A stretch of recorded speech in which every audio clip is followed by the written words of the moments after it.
You said you'd start today. You even felt it last night, that small surge of clarity, that quiet promise. And now the alarm is ringing. You reach for your phone, just for a second, just to wake up. 20 minutes disappear. You tell yourself it's fine. You'll start after coffee, after one more scroll, after you feel ready. But you never feel ready. You move through the day half switched on, half committed, half proud of yourself. You think about the workout. You think about the project. You think about the version of you who handles things. But thinking is safe. Starting is not. By the afternoon, the energy dips. By the evening, the guilt creeps in. You weren't lazy. You were busy. But deep down, you know busy isn't the same as disciplined. And that's the part that stings. Because you know what you're capable of.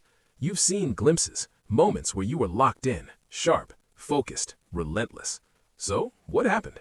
It wasn't a lack of talent. It wasn't a lack of intelligence. It was comfort. Comfort that whispers, later. Distraction that says, just this once. Routine that keeps you average. Delay that feels harmless until weeks turn into years. The villain isn't dramatic. It's subtle. It feels like relief. It feels like rest. It feels like you deserve it. And maybe you do. But here's the truth. You don't rise to the level of your motivation. You fall to the level of your standards. Discipline isn't something you use when you feel strong. It's who you are when you don't. Unbreakable discipline isn't loud. It doesn't announce itself. It doesn't wait for perfect conditions. It decides. It moves. Even when you're tired. Even when no one is watching. Even when the result feels far away. And this is where everything changes. The 4 rules were never about productivity. They were about identity. You don't negotiate with your lower self. You don't outsource your future to tomorrow. You don't let comfort vote on decisions that shape your life. And you don't break promises to yourself. Because every promise you keep builds something invisible.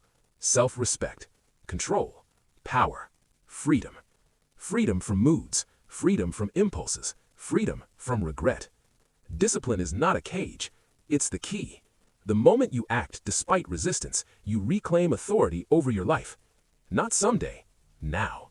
So, tonight, when the choice shows up again, when comfort taps you on the shoulder, when tomorrow sounds reasonable, who are you going to be?